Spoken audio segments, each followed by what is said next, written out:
بسم اللہ الرحمن الرحیم۔ السلام علیکم ناظرین، ابتدا کے ساتھ میں ہوں آپ کا میزبان صبوغ سید۔ ناظرین، جب سے سیلاب آیا ہے ہم دیکھ رہے ہیں کہ ملک بھر میں مختلف تنظیمیں ہیں جو سیلاب زدگان کی مدد، تعاون اور نصرت کے لیے سرگرم عمل ہیں۔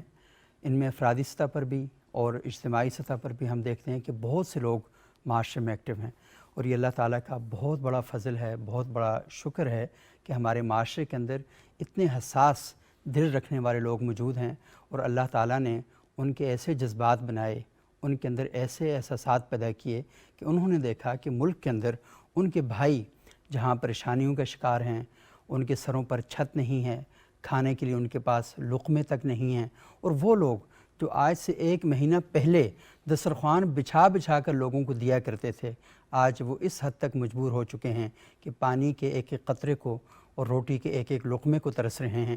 اور ان حالات میں وہ لوگ کھڑے ہوئے کہ جنہیں اللہ تعالیٰ نے ان نعمتوں سے مستفید فرمایا ہوا تھا، اور انہوں نے اپنے ان بھائیوں کے لیے کمر کسی اور وہاں تک پہنچے اور وہاں جا کر ان کی خدمت کی۔ یہ بڑی اہم بات ہے، اور زندہ معاشروں کا یہی ثبوت ہوتا ہے کہ جب مشکل وقت آتا ہے وہ کس طریقے سے، وہ کہتے ہیں بنیان مرصوص ایک ایسی باڈی بن کے کھڑے ہو جاتے ہیں کہ جسے ہلایا نہیں جا سکتا۔ زندہ معاشروں کی خوبیاں یہی ہوتی ہیں، اور ہم یہ دیکھتے ہیں کہ رمضان کا مہینہ ہو، صدقات اور فطرانہ جو ہے بڑی تعداد میں لوگ جو ہیں وہ یہاں پر دے رہے ہوتے ہیں۔ ہمارے ملک کے اندر کئی ایسے ادارے ہیں، بے شمار ادارے ہیں، خیراتی اسپتال ہیں، دینی مدارس ہیں، اس کے علاوہ ویلفیئر کی بے شمار تنظیمیں ہیں جو لوگوں کے انہی پیسوں سے چل رہی ہوتی ہیں۔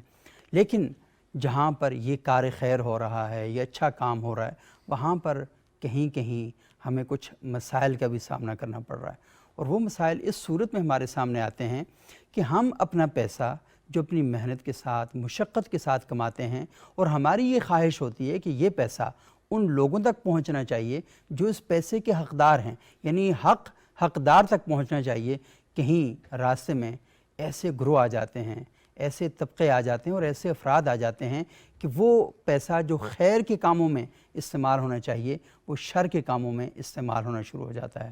اس ایشو کو کیسے ہم نے ڈسکس کرنا ہے، کیسے ہم نے یہ احتیاطیں برتنی ہیں کہ آپ کا پیسہ اس ملک اور قوم کے لوگوں کے فائدے کے لیے استعمال ہو، اور نہ کہ ایسے لوگوں کے ہاتھوں میں پیسہ چلا جائے جس سے ملک کی بدنامی ہو، معاشرہ تباہ و برباد ہو، اور سوسائٹی کے اندر ایسے کام ہوں جو میں اور آپ نہیں چاہتے کہیں یہ پیسہ وہاں نہ چلا جائے۔ تو اس موضوع پر آج ہم گفتگو کریں گے، اور اس کے ساتھ ساتھ اس سے جڑا ہوا ایک اور موضوع بھی ہے، وہ بڑی حساسیت کا حامل ہے کہ یہ جو پیسہ ہم لوگوں تک پہنچا رہے ہوتے ہیں، ہم فطرانہ خیرات صدقات کر رہے ہوتے ہیں، اور اس کے ساتھ ساتھ ہم جو متاثرین ہیں ان تک وہ پیسہ پہنچا رہے ہوتے ہیں، وہ پیسہ ہم کماتے کیسے ہیں؟ یہ کمانے والی بات جو ہے یہ بھی بڑی اہمیت کی حامل ہے۔ کمانا اور خرچ کرنا یہ دونوں ایسے اعمال ہیں کہ اللہ تعالیٰ آپ سے پوچھیں گے کہ آپ نے کمایا کیا اور لگایا کیسے، تو یہ دونوں چیزیں بڑی اہمیت کی حامل ہیں۔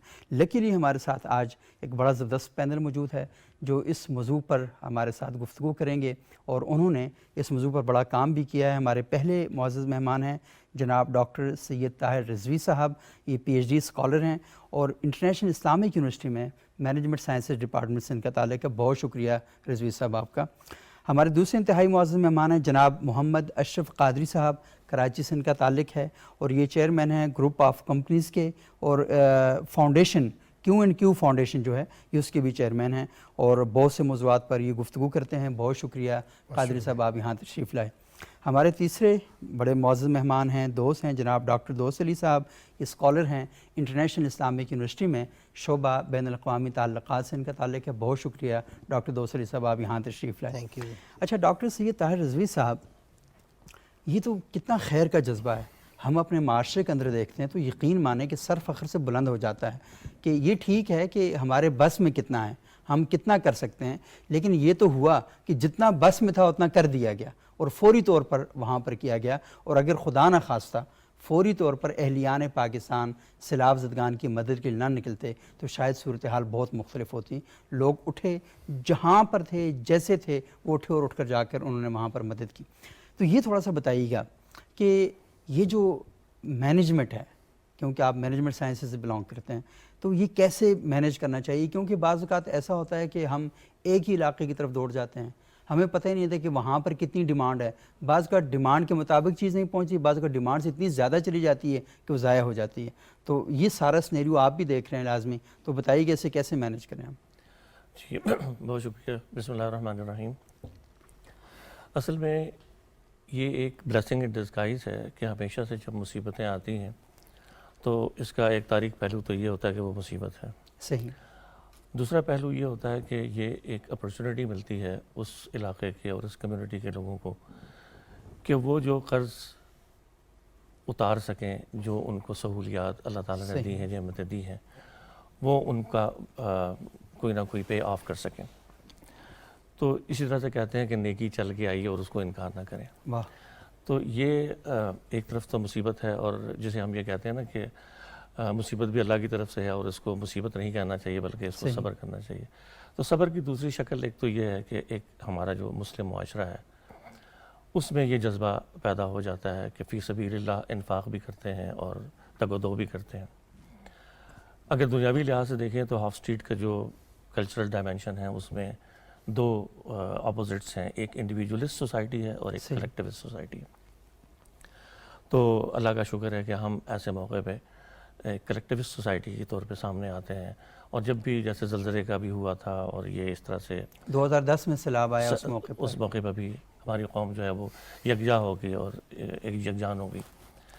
اب معاملہ یہ ہے کہ لوگوں کے جذبے بے انتہا ہیں، انفاق بھی وہ کر رہے ہیں، حق حلال کی کمائیوں سے بھی کر رہے ہیں. جیسے آپ نے کہا کہ اس کو مینیج کیسے کیا جائے، تو مینجمنٹ کے ایک وہی ازلی اصول ہیں: plan, organize, lead and control. Plan, organize, lead and control. Planning کے لیے جو سب سے پہلا ریکوائرمنٹ ہے وہ یہ ہے کہ ہم ٹارگیٹ سیٹ کرتے ہیں. صحیح. کون سے لوگ ہیں، کہاں تک پہنچنا ہے، کتنے وسائل کہاں تک پہنچانے ہیں. اس کے بعد ہم آتے ہیں آرگنائز کی طرف کہ یہ ساری ایکٹیویٹی کو آرگنائز کیسے کریں، ایلوکیشن آف ریسورسز کیسے کریں. جو ہمارے پاس امداد آ رہی ہے وہ کس طرح سے ہم درجہ بدرجہ لوگوں تک پہنچائیں. اس میں دو چیزیں دیکھنی ہوتی ہیں. ایک تو یہ ہے کہ ضائع نہ ہو سکے، کیونکہ ایک ٹرانزیشن کاسٹ آتی ہے. آپ لے جا رہے ہیں، جذبات میں آپ نے پیکنگ صحیح نہیں کی، جو لوگوں نے خیرات جو صدقات کی ہیں وہ راستے میں ضائع ہوگی، یا جس ٹرانسپورٹیشن کے ذریعے سے جا رہی ہیں ان میں کوئی خرابی پیدا ہوگی. تو یہ سارا وہ ایک کنسولیڈیٹڈ آرگنائز طریقے سے کیا جائے تو یہ دوسرا مینجمنٹ کا جو اصول ہے وہ مکمل ہوتا ہے. پھر اس کے بعد ہوتا ہے لیڈرشپ بہت ضروری ہے. اور الحمدللہ یہ جو تنظیمیں ہیں، جیسے آپ نے ذکر کیا ہے کہ بہت سارے لوگ انفرادی طور پہ بھی اور اجتماعی طور پہ بھی اس میں شامل ہو گئے ہیں. تو لیڈرشپ کا ایک بڑا رول ہے. اور لیڈرشپ میں صرف یہ نہیں ہے کہ ہم ایک چودھری بن کے آگے بن جائیں اور باقی ہمیں فالو کریں، بلکہ لیڈرشپ کا اصول یہ ہے کہ جو مقاصد ہیں ان کو حاصل کرنے کے لیے آپ سپورٹ کرتے ہیں، ٹیچ کرتے ہیں، کاؤنسل کرتے ہیں، اور لوگوں کو ساتھ لے کر چلتے ہیں. تو یہ لیڈرشپ بائی ڈوئنگ ہے، ناٹ لیڈرشپ بائی آرڈرنگ ہے. تو یہ ایک لیڈرشپ ہے. اور چوتھا ایلیمنٹ جو ہے وہ کنٹرول کا ہے. کہ کنٹرول میں ہم مانیٹر کرتے ہیں، اسٹرکٹ مانیٹرنگ ہوتی ہے کہ اس میں کہیں اگر ہمارے اہداف میں اس میں کمزوری آ گئی ہے تو ہم اس کو ریکٹیفائی کرتے ہیں. تو یہ چاروں اگر اصول چاہے ہم انڈیویجول سطح پہ دیکھیں، اجتماعی سطح پہ دیکھیں، اگر ہم ان اصولوں کے تحت کریں تو ہم میکسیمم فائدہ اٹھا سکتے ہیں. جی بہت ہی امپورٹنٹ بات آپ نے کی طاہر رضوی صاحب. لیکن میں آپ سے اگلے سیشن میں یہ سوال ضرور کروں گا کہ کیا ہمارے تعلیمی اداروں میں اس کی تربیت کا کوئی اہتمام ہے یا نہیں ہے؟ کیونکہ ہم یہ دیکھتے ہیں کہ یہ پرابلم ہمارے سامنے دکھائی دیتے ہیں. تو تھیوری میں تو یہ ہے، تو پریکٹیکلی کیا یونیورسٹیز میں صرف مینجمنٹ سائنسز کے بچوں کو نہیں، باقی تمام بچوں کو یہ بات سکھائی جاتی ہے نہیں سکھائی جاتی؟ اچھا محمد اشرف قادری صاحب، آپ ماشاءاللہ ٹرینر بھی ہیں، سوشل ورک بھی آپ کرتے ہیں. مجھے یہ بتائیے گا کہ آپ نے سیلاب زدہ علاقوں میں کیا دیکھا، کس چیز کی کمی دیکھی، اور آپ کیا سوچتے ہیں کہ یہاں پر کیا کیا کام کرنے چاہیے اور کس طریقے سے کرنے چاہیے؟ بسم اللہ الرحمن الرحیم. بہت شکریہ آپ نے اپنے پروگرام میں مدعو کیا.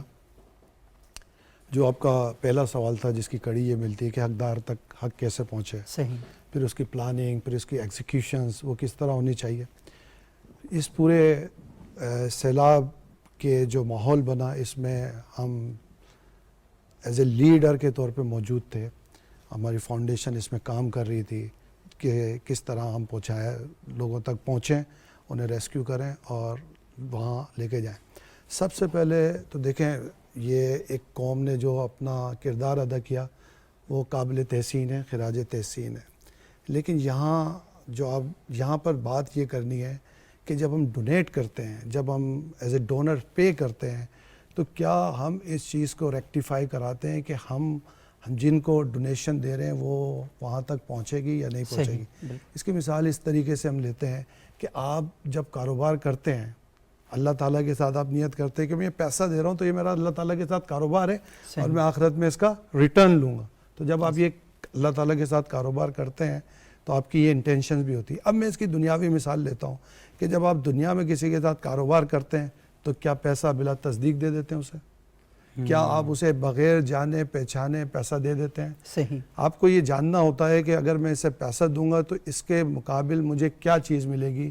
اسی طرح جب آپ ڈونیشن دیتے ہیں تو آپ کو یقین ہونا چاہیے کہ آپ کی ڈونیشن صحیح جگہ پہ لگے گی جس کے مقابل مجھے اللہ تعالیٰ سے ریوارڈز لینے ہیں. بے شک. اب جو میں نے دیکھا وہاں پر جو این جی اوز کام کر رہی ہیں, بہت اچھا کام کر رہی ہیں, لیکن اب تک, یعنی کل میری وزٹ تھی سندھ کے اندر, میں کل وزٹ کری میں نے, اب تک وہاں پر بھوک ہے, افلاس ہے, اور وہاں جو مینجمنٹ ہونی چاہیے تھی وہ اس طرح نہیں پہنچ پائی ہے.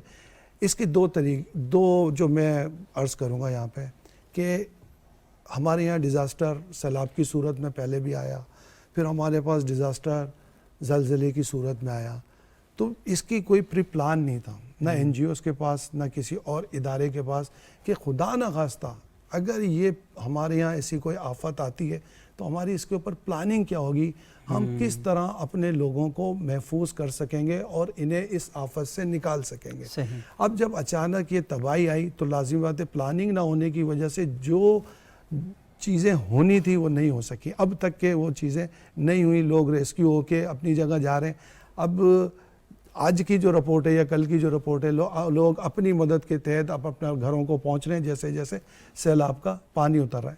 میں این جی او سے بھی, فلاحی اداروں سے بھی, ویلفیئر سوسائٹی سے بھی اور انڈیویجول سے بھی یہ ریکویسٹ کروں گا, فرسٹ آف آل کہ آپ کی جو ڈونیشن ہے وہ رائٹ پلیس اور رائٹ پرسن کے پاس ہونی چاہیے.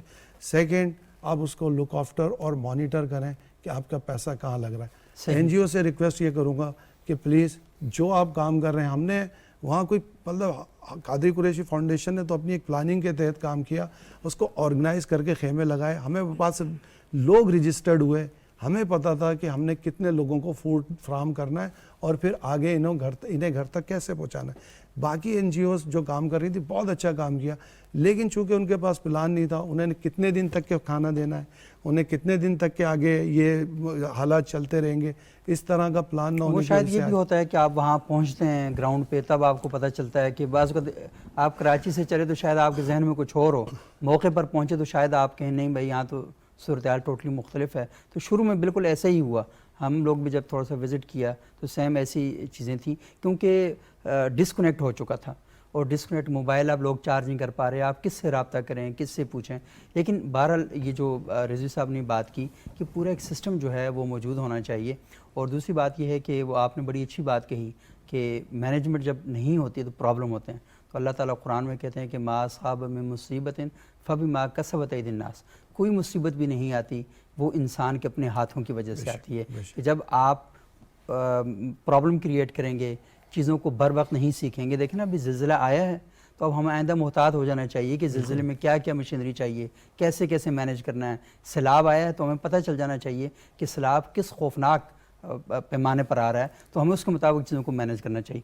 اچھا ڈاکٹر دوست علی صاحب, یہ انہوں نے بات کہی مانیٹرنگ کے حوالے سے, تو ہم یہ دیکھ رہے ہیں کہ جو بین الاقوامی امداد آ رہی ہے تو وہ پوری ریسرچ بیس ہے, ان کو پتہ ہے کہاں پر کیا خرچ کرنا ہے. تو گورنمنٹ آف پاکستان کے ساتھ مل کر اور ہمارے جو این ڈی ایم ہیں ان کے ساتھ مل کر وہ پورا ایک پلان بنا کر ان چیزوں کو بڑا زبردست طریقے سے خرچ کر رہے ہیں. تو یہ جو بین الاقوامی امداد ہے اس پر میں تھوڑا سا چاہوں گا کہ آپ تھوڑی سی بات کریں, اور لوگ جو ہیں کیسے رابطہ کریں اداروں کے ساتھ کہ کہاں پر کن چیزوں کی ضرورت ہے. بعض ایسے علاقے میں ہیں جہاں تک ابھی تک مسائل ہیں. جی بے شک, بہت شکریہ جناب سبوق سید صاحب. سب سے پہلے تو یہ ہے کہ لوگوں نے کانٹیکٹ نہیں کرنا, اداروں نے لوگوں سے کانٹیکٹ کانٹیکٹ کرنا ہے. صحیح بات. اداروں نے لوگوں تک پہنچنا ہے, ماسٹر پلان لے کر پہنچنا ہے, ان کی ریہیبلیٹیشن کا جو منصوبہ ہے وہ پورا کا پورا لے کر جانا ہے, اور لوگوں تک خود پہنچ کر ان کو, ابھی مثال کے طور پر آج کے دن میں میہڑ میں دادو کے علاقے میں کچھ دوستوں نے مجھے کال کی ہے کہ ہم دھوپ میں بیٹھے ہوئے ہیں ابھی تک, جب سے سیلاب آیا ہے, نہ ہم تک راشن پہنچا ہے, نہ ہم تک کوئی اور امداد پہنچی ہے. پھر میں نے گوٹکی میں کچھ دوستوں سے رابطہ کیا کہ بھائی یہ, انہوں نے کہا جی یہ بات بالکل درست ہے کیونکہ وہاں راستہ بلاک ہے, راستہ بلاک ہے, بند ہے, ٹوٹا ہوا ہے, پہنچ نہیں سکتے ہم ڈائریکٹ.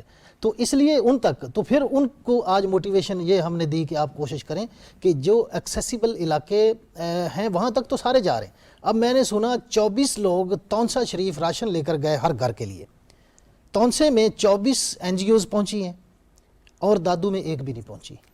تونسے کے بارے میں زیادہ بتایا گیا, لیکن مسئلہ کیا ہوا کہ وہاں اتنے مطلب ہے کہ وہ بہت زیادہ راشن پہنچ گیا یا لوگوں تک امداد پہنچ گئی کہ وہ ان کے لیے وہ ضائع ہوگی یقیناً, یا پورے سال کے لیے 2 سال کے لیے ان کے پاس ذخیرہ ہو گیا.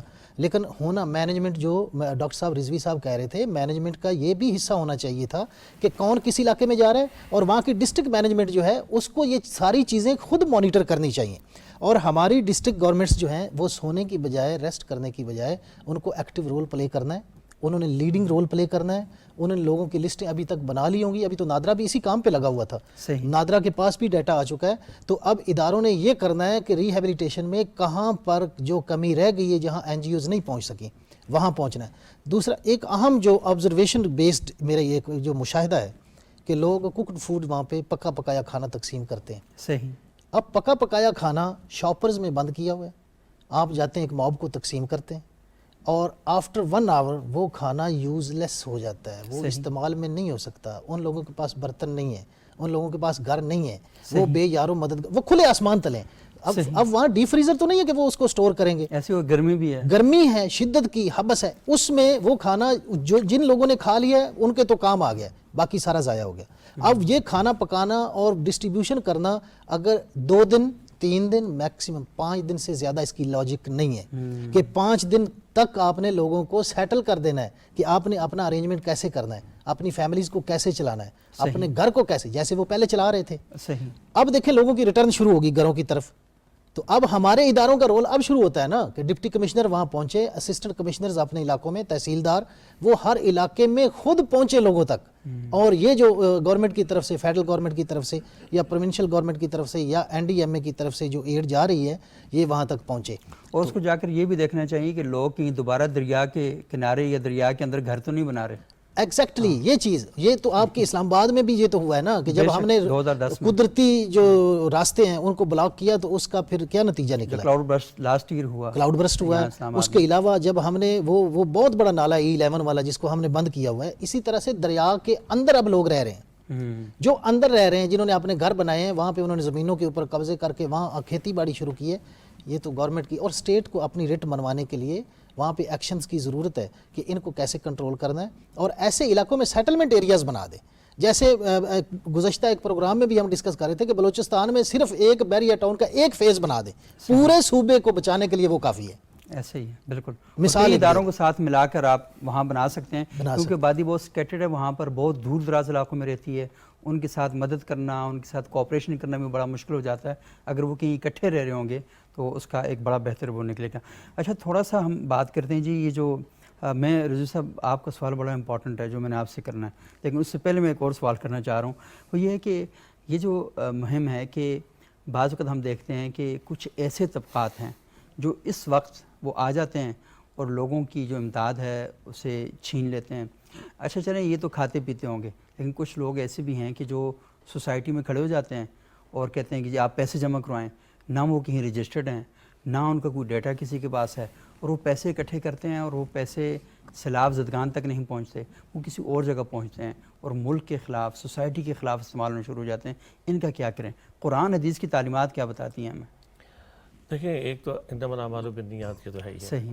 اچھا, اور دوسری چیز جو ہم اس چیز کو کر سکتے ہیں وہ ہم زیرو نہیں کر سکتے, کیونکہ اتنی بڑی آفت ہے اور اس کے لیے آپ کوئی تھرمامیٹر لے کے نہیں سکتے کہ یہ جو جینون ہیلپ کرنے والا ہے یا یہ فراڈ ہے.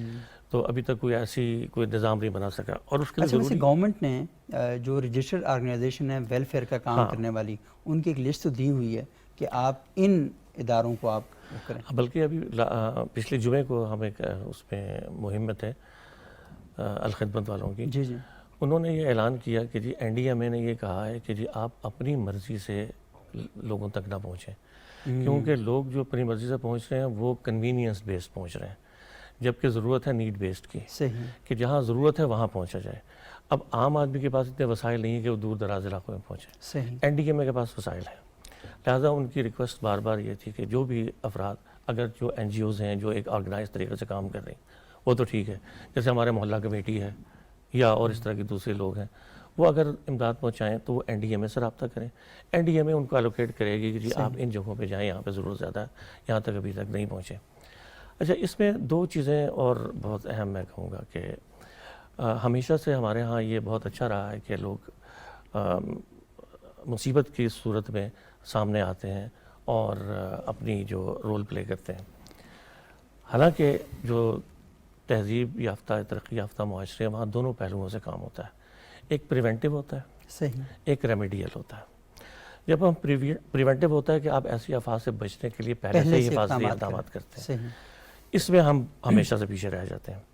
اور لوگ یہ کہتے ہیں کہ اگر آپ پریونٹیو میئرز کو پہلے سے بر وقت اس پہ تیار رہیں تو یہ جو کلیمٹی ہے اس کا اثر 25% تک رہ جاتا ہے. آپ 75% تک زیرو پھر بھی نہیں کر سکتے، کیونکہ اس کی ڈائمینشن کا نہیں پتہ، میگنیچیوڈ کا نہیں پتہ، نقصانات کو ہم کم کر سکتے ہیں. لیکن جب آپ ریمیڈیل کی طرف جاتے ہیں تو آپ کو بہت رینڈملی بہت زیادہ ایفرٹ کرنی پڑتی ہے، وسائل بھی زیادہ لگانے پڑتے ہیں. صحیح. تو اس وجہ سے اس کے لیے بہت ضروری ہو جاتا ہے کہ ہم ایک سسٹم ڈیولپ کریں، سپلائی چین بنائیں اور وہاں تک پہنچیں جہاں پہ ضرورت ہے، نہ کہ وہاں دے کے واپس آ جائیں جہاں کی کنوینئنس ہے. صحیح. اور دوسری بات یہ ہے کہ جو پہلے بھی ذکر کیا کہ سیلاب آ رہے ہیں، زلزلے آ رہے ہیں، کلائمیٹ چینج کا جو ایشو ہے وہ بہت ہی امپورٹنٹ ہے.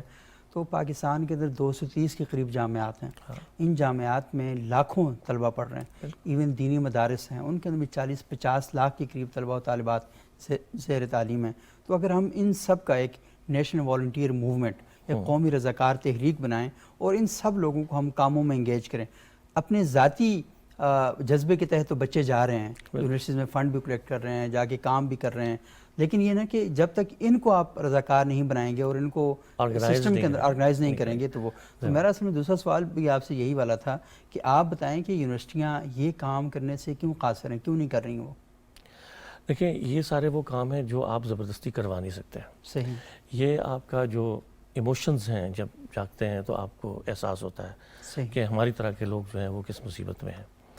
نہیں، بس نیشنل سروس کے لیے کیا بچوں کو تیار نہیں کیا جا سکتا؟ ان کو 10 نمبر رکھیں ان کے کہ آپ پھر یہ کام کریں وہ گے. لالچ کے تھرو ہوگا اور کمپلشن ہو جائے گی. کئی لوگ جس طرح سے آپ زبردستی بچے سے کہیں نماز پڑھو تو بغیر وضو کے نماز پڑھیں. نماز اصل میں اور ایشو ہے نا کہ وہ تو اللہ اور بندے کا تعلق ہے. یہ اصل میں یہ جو تعلق ہے سوسائٹی کی پوری دنیا میں ہوتا ہے کہ نوجوان جاتے ہیں، ان کو تھوڑا سا بتانا چاہیے، یوتھ انگیجمنٹ ہونی چاہیے. یہ تو ضروری ہے، یہ تو ہے، لیکن میں یہ بتا رہا ہوں، کہنا چاہ رہا ہوں کہ ہمارے ہاں سارا کام ایسے نہیں ہو سکتا. ہاں یہ صحیح بات. جب تک احساس پیدا نہیں ہوتا نا، یہ جو آج کل اس کے ساتھ نور لا نور ہے نا، اگر احساس سے پیدا ہوگا.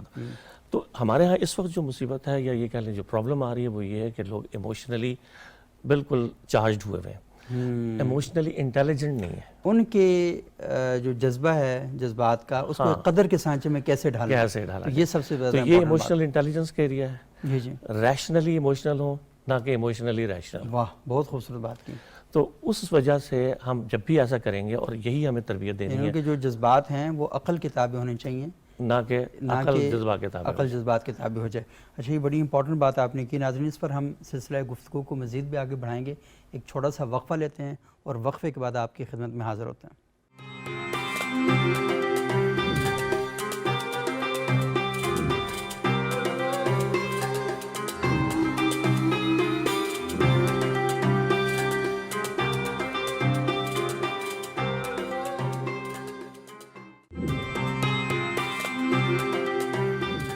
ناظرین، وقفے کے بعد ایک بار پھر پروگرام ابتدا میں خوش آمدید. آج ہم گفتگو کر رہے ہیں حقدار تک کیسے پہنچانا ہے اور اس کو پورا ایک جذبے کو ایک قدر کے قالب میں کیسے ڈھالنا ہے. اور ہم نے اس موضوع پر بات کی اور یہ پوچھا کہ ہماری جامعات میں ایک بہت بڑی تعداد ہے طلبہ اور طالبات کی جو بہت اچھے کام کرنا چاہتے ہیں، یونیورسٹیاں ان جذبات کو کیسے مینیج کر پاتی ہیں نہیں کر پاتی، اور اگر نہیں کر پا رہی تو اس کی وجوہات کیا ہیں؟ اور سب سے امپورٹنٹ بات یہ ہے کہ وہاں پر کلائمیٹ چینج کے جو ڈپارٹمنٹس ہیں وہ بھی بنے ہوئے ہیں، وہاں پہ مینجمنٹ سائنسز کے ڈپارٹمنٹ بنے ہوئے ہیں، وہاں پر ڈپارٹمنٹ سارے موجود ہیں، لیکن کام کتنا ہو رہا ہے یہ ایک سوالیہ نشان ہے۔ تو اس پر ہم بات کریں، ہمارے ساتھ موجود ہیں محمد اشرف قادری صاحب۔ قادری صاحب، میں تھوڑا سا آپ سے یہ جاننا چاہوں گا کہ یہ جو حقدار تک پہنچانا ہے، کیونکہ پرابلم ہو رہے ہیں ہماری سوسائٹی کے اندر، ہم دیکھ رہے ہیں ایسے واقعات بھی ہیں، اور انہوں نے بڑی اچھی بات کہی تھی کہ جو نیڈ بیس کہ جہاں ضرورت ہے وہاں تک کیسے پہنچے، لیکن وہاں پر ہم پہنچ ہی نہیں پا رہے، تو ہم تو بھیج دیں جہاں تک ہماری ایکسیس ہے، ہم نے دیکھا کہ یہاں تک ہم آگے ہیں تو چلو سارے ڈبے یہیں گراؤ اور بس واپس جاؤ گھر کو، تو ہم یہ والا کام کر رہے ہیں۔ تو اس کو کیسے پریکٹیکل بنایا جا سکتا ہے کہ ہم ان لوگوں تک پہنچ پائیں جو انتہائی ضرورت مند ہیں؟ دیکھیں، ابھی بھی بہت سارے علاقے ایسے ہیں جہاں تک رسائی ممکن نہیں ہے، جیسے ڈاکٹر صاحب نے کہا کہ میہڑ کا علاقہ ہے، کل میں انڈس ہائی وے پر موجود تھا، دادو 7 کا یہ علاقہ ہے، اور یہاں سے انڈس ہائی وے آگے جاتی ہے میہڑ تک کے۔ ہم نے کوشش کی، تقریباً مورو سے جب آپ آگے جائیں گے تو میہڑ کا علاقہ آئے گا، وہاں پہنچنا اس وقت آج کی ڈیٹ میں کشتیوں سے ممکن ہے، کشتی کے بغیر ممکن نہیں ہے۔ اب وہاں پر ہر NGO بھی نہیں پہنچ پاتی، جو گورنمنٹ کے ادارے ہیں وہ پہنچ پاتے ہیں، یا جن کے پاس ذرائع آمد و رفت ہے وہ پہنچ پاتے ہیں وہاں پر۔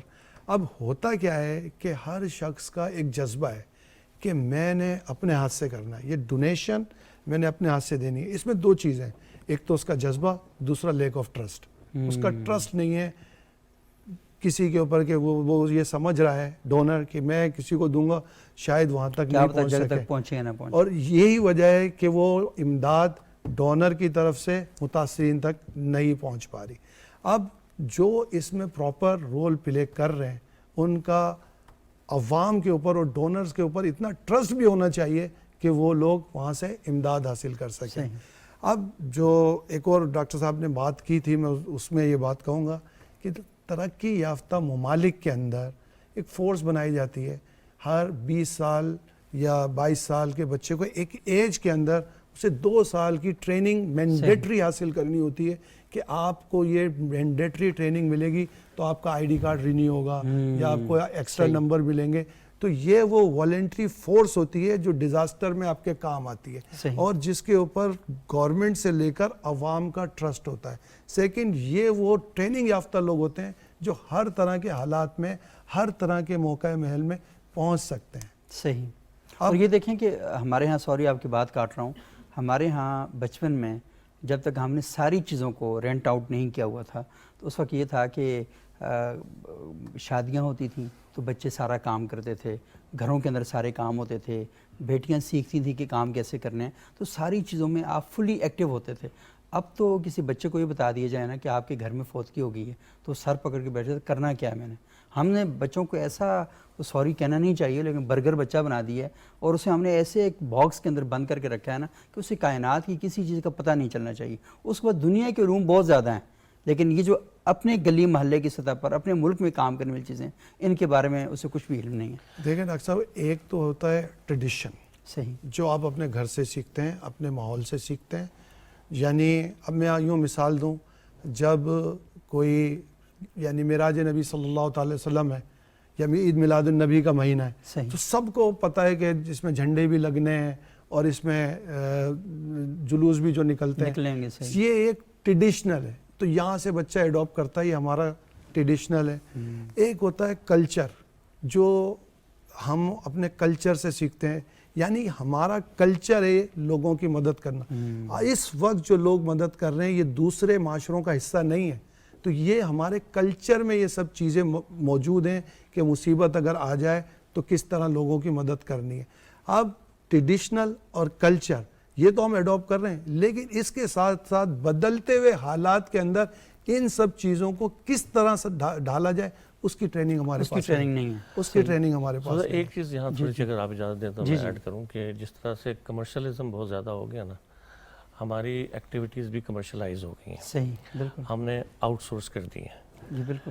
ایونٹ مینجمنٹ پہلے لوگ شادی کرتے تھے, سب کچھ ہوتا تھا. اب ایونٹ مینجمنٹ کے نام پہ ہم ساری گھر والوں کو پتہ ہی نہیں کہ کیا ہو رہا ہے. صحیح. ایک تربیت گاہ تھی جو سارے یہ فنکشنز ہوتے تھے جن کو ہینڈل کیا جاتا تھا, سمجھدار لوگوں کو بلایا جاتا تھا, ان کے ساتھ تجربہ کاروں کے ساتھ جو جذباتی قسم کے انرجیٹک لوگ ہوتے ہیں ان کو ساتھ کیا جاتا تھا, تو وہ ایونٹ مینیج ہو جاتا تھا. صحیح.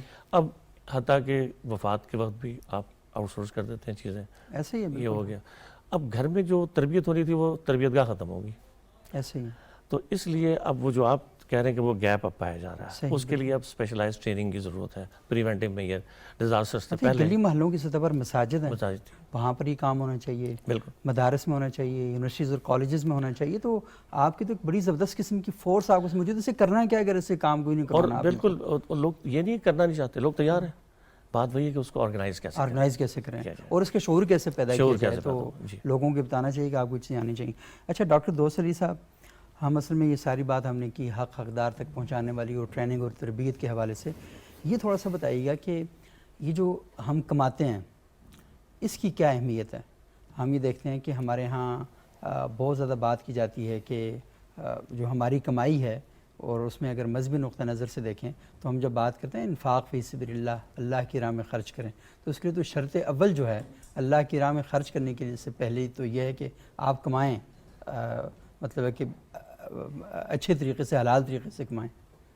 جی بے شک. اب یہ سوال جو ہے یہ بہت کریٹیکل ہے کہ ہم این جی اوز میں بھی یا اس وقت جو سوشل ورک جنہوں نے سر پہ اٹھایا ہوا ہے ان میں سے میجورٹی جو ہے ان کا اپنا سورس آف انکم ہی نہیں ہے. ایک تو یہ ایلیمنٹ ہے. دوسرا یہ ایلیمنٹ ہے کہ جو کما رہے ہیں حلال سے کما رہے ہیں, اس میں حلال اور حرام کا بڑا فرق ہے, بہت ہی مطلب کریٹیکل ہے کہ آپ گندے برتن کو نجس پانی کے ساتھ دھو بھی دیں تو وہ پاک نہیں ہوگا. اس کو اگر پاکیزہ کرنا ہے تو اس کو صاف شفاف پانی سے دھونا پڑتا ہے. صحیح. تو یہ جو کمائی ہے اگر تو حلال کی ہے تو یہ پاک پاکیزہ. اسی طرح سے آپ کے ہاں جو سسٹم اللہ پاک نے شروع سے سیٹ کر دیا ہے زکوٰۃ کا, اب زکوٰۃ بھی آپ کی اسی کمائی میں سے جاتی ہے. اور آپ یکم رمضان سے پہلے بینکوں میں دیکھ لیا کریں کیا حال ہوتا ہے, جو ہم اپنے ہی ڈرافٹ بنوا کر نکلوا رہے ہوتے ہیں, پے آرڈرز بنوا رہے ہوتے ہیں, تو وہ ہم دینا ہی نہیں چاہ رہے ہوتے.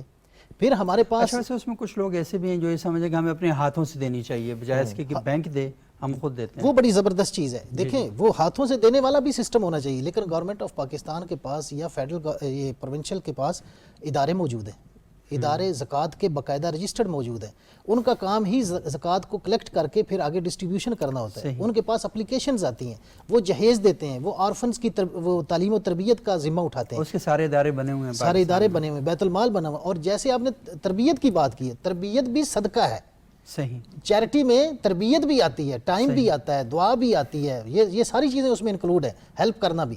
لیکن ہم تربیت جیسے فار ایگزامپل ہماری حکومت میں ایک national commission for human development ہے, جو آپ کے سارے سوالات ہیں ان کا جواب وہاں سے آنا چاہیے. ہمارے پاس ایک یوتھ منسٹری تھی جو ہم نے ختم کی ہے 18th امینڈمنٹ کے بعد. تو وہ جو منسٹریز یوتھ افیئرز کی تھی اس کی بھی تو این وی ایم اس کی بھی ہونی چاہیے تھی, نیشنل والنٹیئرز موومنٹ. ایک بار بنی ہوئی تھی پاکستان میں, لیکن بنی تھی, لیکن مسئلہ کیا, پولیٹیسائز چیزیں ہو جاتی ہیں. جب اس میں پالیٹکس آ جاتی, اس میں سیکٹیرینزم آ جاتا ہے, اس میں ایتھنیسٹی آ جاتی ہے, اس میں بہت سارے ایشوز آ جاتے ہیں, پھر وہ پولیٹیکلی ہائی جیک ہونا شروع ہو جاتے ہیں. اس لیے اس کا سینٹرلائزڈ سسٹم ہونا اور کنٹرولڈ سسٹم ہونا اور اس کو میکنزم کے تحت چلنا یہ بہت ضروری ہے. اور تربیت جس طرح سے صدقہ ہے, تو یہ اگر ہمارے ادارے NCHD national commission for human development یا یوتھ منسٹری کے کچھ تو ادارے بچے ہوں گے نا, اگر جو ادارے بچ گئے ہیں ان کو یہی, جیسے اسکاؤٹس ہوتے تھے, صحیح, اسکاؤٹنگ, اب آپ میرا خیال ہے میں تو نہیں دیکھتا, پتہ نہیں آپ کو نظر آتی ہوگی, تو اگر وہ اسکاؤٹنگ والا سسٹم دوبارہ ری انٹروڈیوس کرا دیا جائے. وہ ختم ہے. جی NCC ختم کی, اسکاؤٹنگ ختم کی, اسکاؤٹس اب ٹریننگ تربیت. وہ قادری صاحب جس طرح سے کہہ رہے تھے, آپ ابھی بھی یونائٹڈ اسٹیٹس آف امریکہ میں کوئی بھی ڈگری جو ہے ہائر ایجوکیشن کی, وہ 2 ایئرز آرمی میں سروس UK میں ہے, کہ ان کے پرنس نے نہیں کی 2 سال سروس آرمی میں, وہ آرمی میں سرو کرتے ہیں. لیکن ہم چلیں, ہمیں ایٹ لیسٹ آرمی کی ٹریننگ تو دے دی جائے, وہ ٹریننگ ہمارے بچوں کو دی جائے, سیلف ڈیفینس کر سکیں, مشکل وقت میں آپ کو ضرورت پڑ سکے.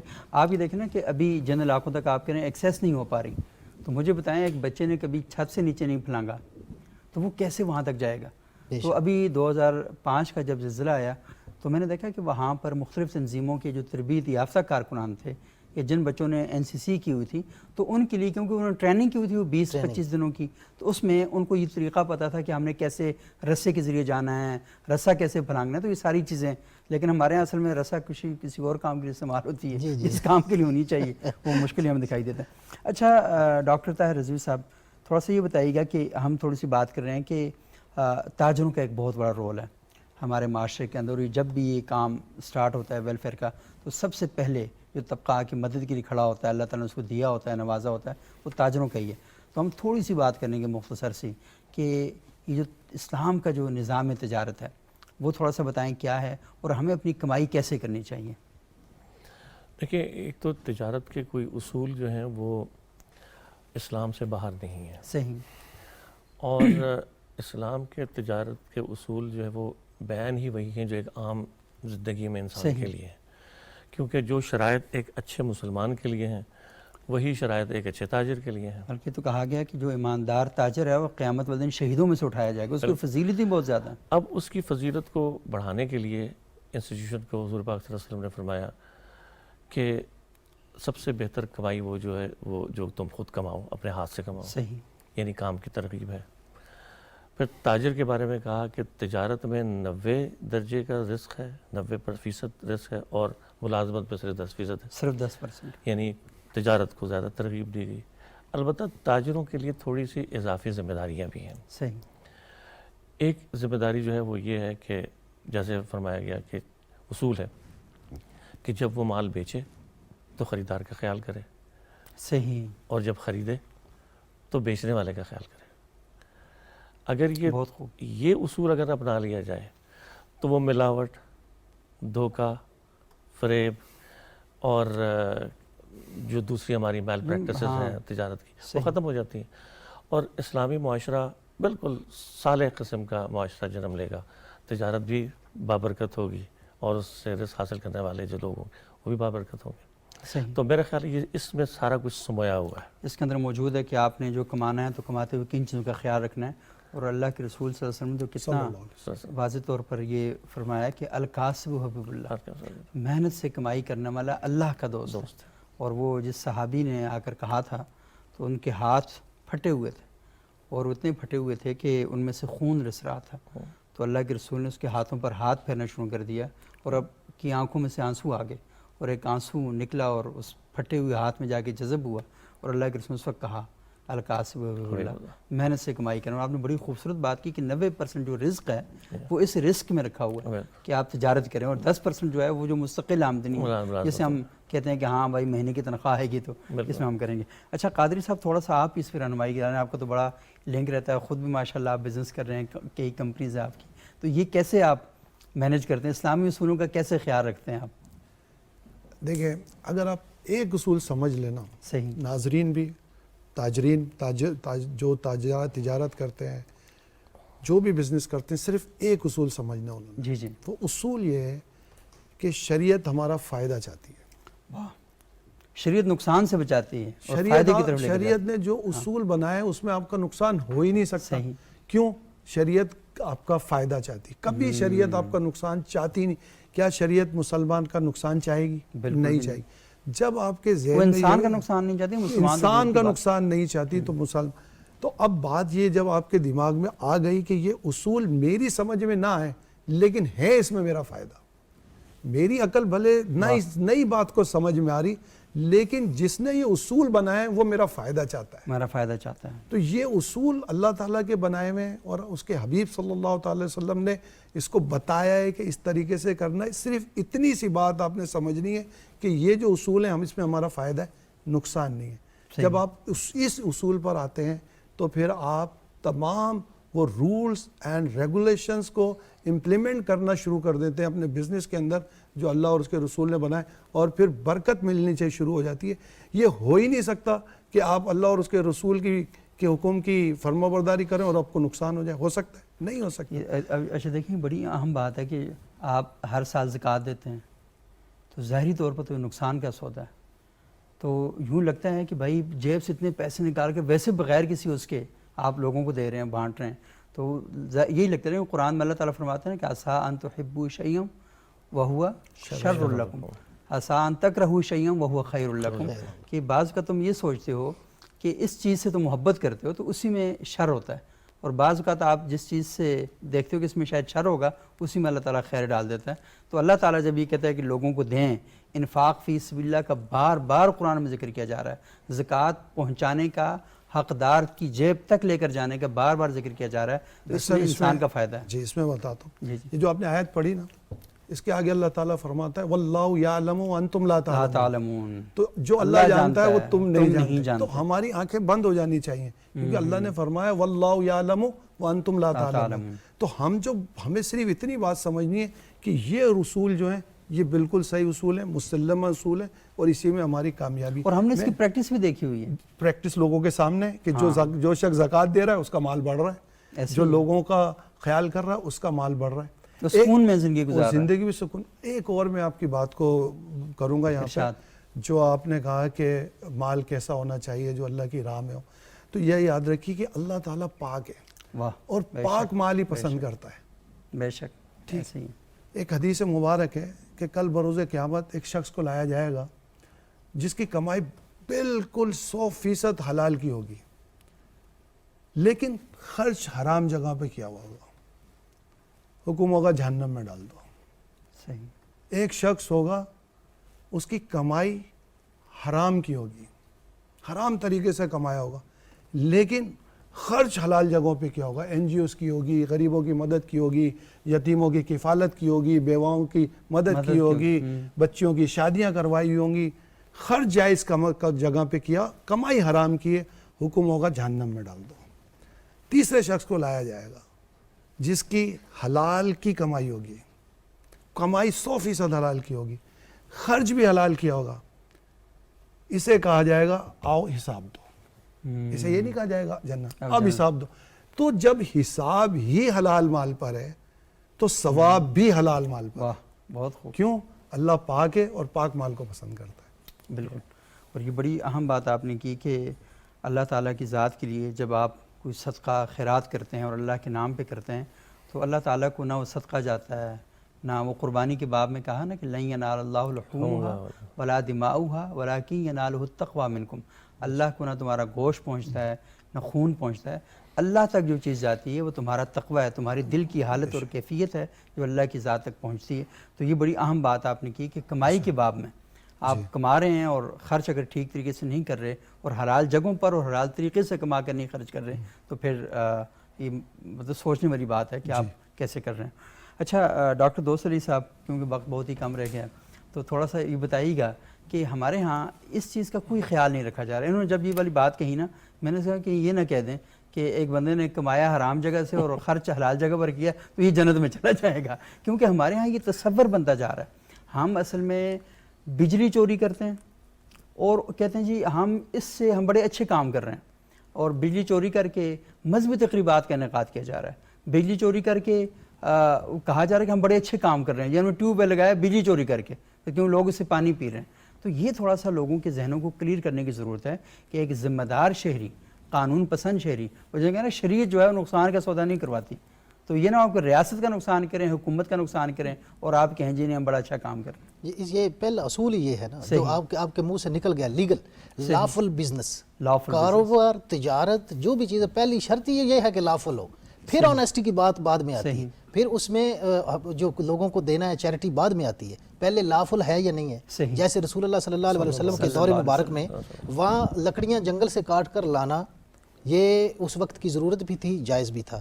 آج اسلام آباد کے گرین بیلٹ کو کاٹنے کی اجازت تو نہیں ہے، بالکل نہیں، لیکن اگر چھپ چھپا کر ہم کاٹتے ہیں یا ہمارے کچھ لوگ کاٹتے ہیں تو یہ اللیگل ہے۔ جب وہ اللیگل ہے تو اس کے ذریعے سے آپ دیگے پکا کر 12 ربیع الاول کو اگر پکا کر دیتے ہیں لوگوں کو تو اس کے اوپر بھی چیریٹی کے اوپر سوالیہ نشان ہے۔ تو پہلی شرط ہی لافل ہے کہ قانونی ہے یا نہیں، کاروبار ہے، بزنس ہے، کمائی ہے، وہ قانونی ہے تو پھر حلال ہے، پھر حلال ہے تو اب اس میں ایمانداری بھی شامل ہو جائے گی، اس میں چیریٹی بھی، اور اللہ کی راہ میں خرچ کرتے ہیں، لوگوں کی ہیلپ کے لیے خرچ کرتے ہیں، ثواب کے لیے کرتے ہیں، وہ ساری چیزیں ملیں گی۔ اور اگر وہ یہ چیز نہیں ہے، قانونی نہیں ہے تو ریوارڈ لیس ہے۔ اور اکثر لوگ یہ بھی سمجھتے ہیں کہ آپ نے لکڑیوں کی مثال دی تو کوئی کہے گا اللہ کے رسول صلی اللہ علیہ وسلم کے دور میں لکڑیاں کاٹی جاتی ہیں تو میں آگے لکڑیاں کاٹوں گا، اور اس دور میں کوئی نہیں پوچھتا تھا تو اس دور میں بھی کوئی کیوں پوچھے؟ تو وہی کہتے ہیں کہ یہ قانون انگریزوں کا بنایا ہوا ہے۔ تو ہم تو اس قانون پر عمل کرتے ہیں جو، تو اس طرح کی ہیلے بہانے اور جواز بنا کر تو پھر اس کا نتیجہ آپ کے سامنے ہے جناب، یہ جو کلائمیٹ چینج کا ایشو آ رہا ہے جی جی بالکل کہ یہ جتنے سیلاب آ رہے ہیں، پھر زلزلے آ رہے ہیں، یہ ساری چیزیں ایک جگہ مجھے کسی نے دکھائی ہے، وہاں KPK میں ہم گزر رہے تھے تو وہ وہاں پلانٹیشن بہت بڑی زبردست ہوئی تھی، یہ ایک دو کنال، ایون یہ آپ کی راولپنڈی نہیں ہے، یہ لیاقت باغ کا کارنر جو ہے وہ اس لیے بچ گیا ہے کہ وہاں اتنی زیادہ پلانٹیشن کی ہوئی تھی کہ اس نے سیلاب کا پورا پانی برداشت کر لیا پلانٹ سے، اور اس کی وجہ سے آپ کا لیاقت باغ اور یہ والا علاقہ ڈوبنے سے بچ گیا۔ کہ آپ پلانٹیشن زیادہ درخت لگائیں، اور درخت لگانا صدقہ جاریہ، صدقہ جاریہ ہے، یہ چیز ہے نا، تو اس کو اس طرح سے ہم کنورٹ کر سکتے ہیں۔ اور سب سے امپورٹنٹ اور اہم بات یہی ہے کہ آپ قانون پسند شہری بنیں، قانون کے مطابق عمل کریں، اور جب آپ کی شریعت جس مذہب کو آپ مانتے ہیں، جس دین سے اپنے آپ کو جوڑتے ہیں، اور جس ذرات رسالت مآب صلی اللہ علیہ وسلم کے ساتھ آپ کی سانسیں جڑی ہوئی ہیں، آپ کی محبت اور عشق جو ہے ان کے ساتھ جڑا ہوا ہے، تو وہ آپ کو یہ کہتے ہیں کہ تم نے جب میری پاس آنا ہے حشر کے دن تو اس طریقے سے آنا ہے کہ کوئی ایسا کام کر کے نہ ہو کہ آپ وہاں پر جا کر اللہ کے رسول صلی اللہ علیہ وسلم کے سامنے شرمندہ ہوں۔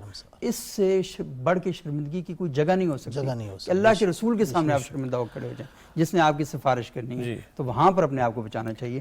تو بہت بہت شکریہ جناب ڈاکٹر سید طاہر رضوی صاحب، جناب محمد اشرف قادری صاحب، جناب ڈاکٹر دوست علی صاحب۔ ناظرین، آج ہم نے اپنے معزز مہمانوں کے ساتھ بہت ہی اہم ایشو پر یہ گفتگو کی ہے، اور ہم نے کوشش کی کہ بہت سے موضوعات پر ہم تھوڑی تھوڑی گفتگو کریں، لیکن وہ گفتگو بڑی لنک ہے آپس میں، اس کا بڑا آپس میں ربط اور تعلق ہے، اور اصل ایشو یہی ہے کہ ہماری نیتوں کے اندر فطور ہے۔ آپ کی نیت خالص ہو جائے، آپ کی نیت صاف ہو جائے، تو پھر آپ دیکھیں نا کہ انشاءاللہ آپ کی زندگیوں کے اندر اللہ تعالیٰ کیسے برکت پیدا کرتے ہیں، اور یہ نظام سارا آپ کی معاونت کے لیے اور آپ کی خیر کی جدوجہد کے لیے کیسا آپ کا سپورٹیو جو ہے وہ بن جائے گا۔ اگلے پروگرام تک کے لیے اجازت دیجیے گا، بہت شکریہ، اللہ حافظ۔